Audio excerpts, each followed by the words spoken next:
सुरक्षा और कानून व्यवस्था की बेहतर स्थिति को बनाने के लिए अपना बलिदान दिया, उन सब की स्मृतियों को नमन करते हुए मैं विनम्र श्रद्धांजलि अर्पित करता हूं। हम सब जानते हैं कि आज ही के दिन 1947 में हमारा यह देश सदियों की गुलामी की बेड़ियों को तोड़ते हुए स्वतंत्र हुआ था। स्वतंत्रता का मतलब क्या होता है, यह हम सब आज महसूस करते हैं जब जीवन के प्रत्येक क्षेत्र में हमें अपनी पारिवारिक, सामाजिक, राजनीतिक, सांस्कृतिक या धार्मिक व्यवस्था को आगे बढ़ाने की एक स्वतंत्रता प्राप्त हुई है।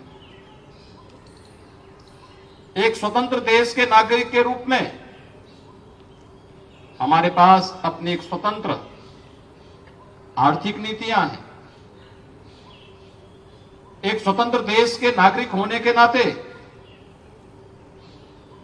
हर नागरिक को भारत के संविधान ने उसके नागरिक अधिकार प्रदान किए हैं और हर भारतवासी एक स्वतंत्र नागरिक के रूप में न केवल अपनी विरासत पर गौरव की अनुभूति कर सकता है, बल्कि भारत को एक विकसित भारत के रूप में स्थापित करने के लिए अपने स्तर पर भी बेहतर योगदान कर सकता है। आज का दिवस हम सबको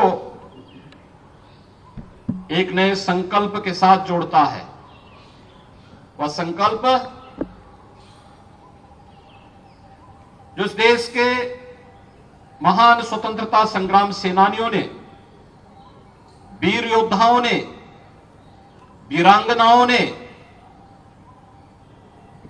या देश की आजादी के पूर्व देश के स्वतंत्रता के लिए और आजादी के बाद सीमाओं की रक्षा करते हुए या आंतरिक उपद्रव को समाप्त करने के उस अभियान का हिस्सा बनकर के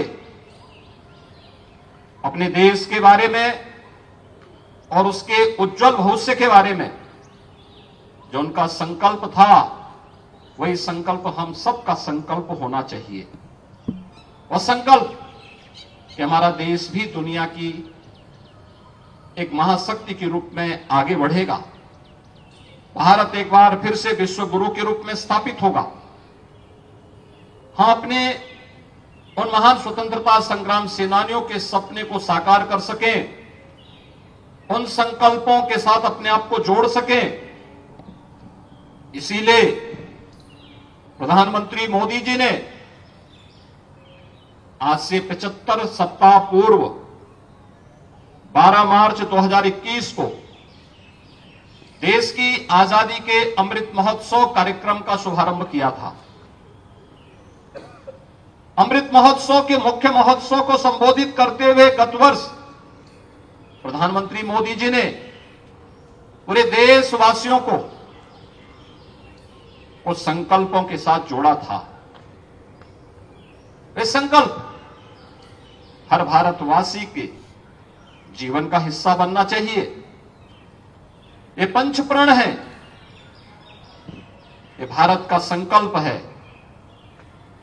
भारत के संकल्प के साथ जुड़ते हुए कि हम सब एक विकसित भारत का निर्माण करेंगे,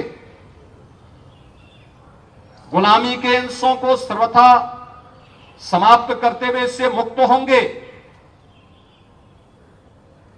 अपने एकता और एकीकरण पर विश्वास करते हुए कार्य करेंगे, सामाजिक एकता के बल को ध्यान देते हुए इस अभियान को आगे बढ़ाएंगे। नागरिक कर्तव्यों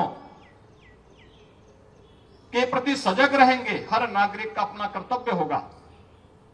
जो जिस क्षेत्र में कार्य कर रहा है उस क्षेत्र में अपने उत्तरदायित्वों का ईमानदारी पूर्वक निर्वहन करना ही उसका नागरिक कर्तव्य है।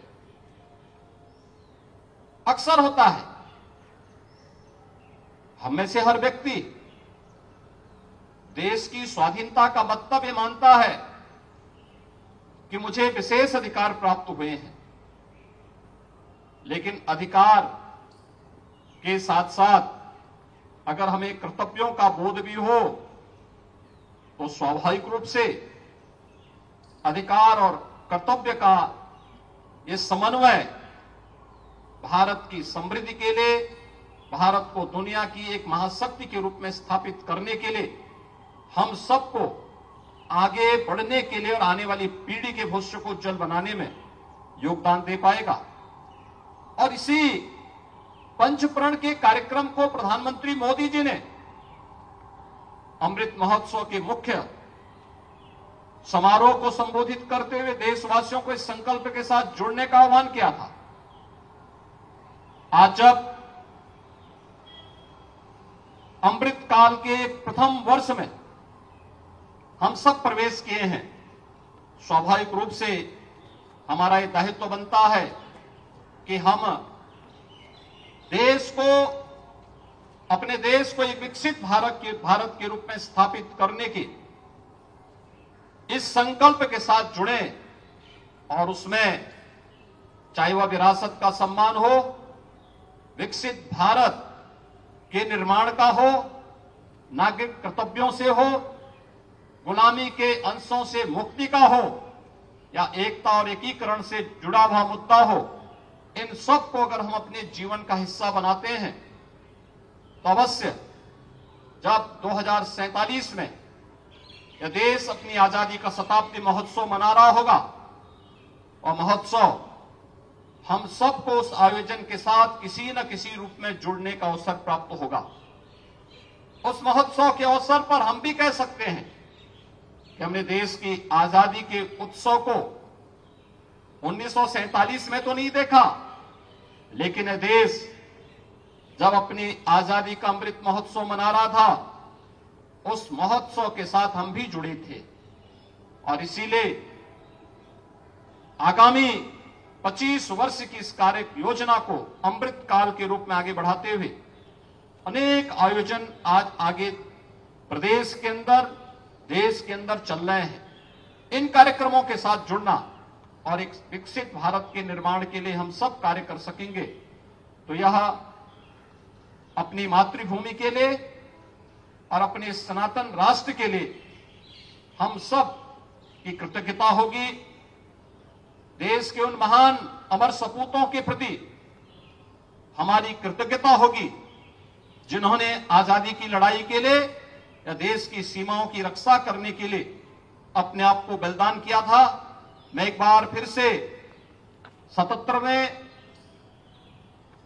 स्वाधीनता दिवस के इस महोत्सव के अवसर पर पूरे प्रदेशवासियों को हृदय से बधाई और शुभकामनाएं देता हूं और आजादी के समृद्ध काल के महोत्सव के साथ जुड़ करके पंचप्रण को अपने जीवन का हिस्सा बनाते हुए हम सब प्राणपण से जुड़ करके कार्य करेंगे। इन्हीं शब्दों के साथ मैं एक बार फिर से पूरे प्रदेशवासियों को आजादी के अमृत महोत्सव के उपरांत अमृत काल के इस प्रथम वर्ष में अपनी मंगलमय शुभकामनाएं देता हूं। जय हिंद।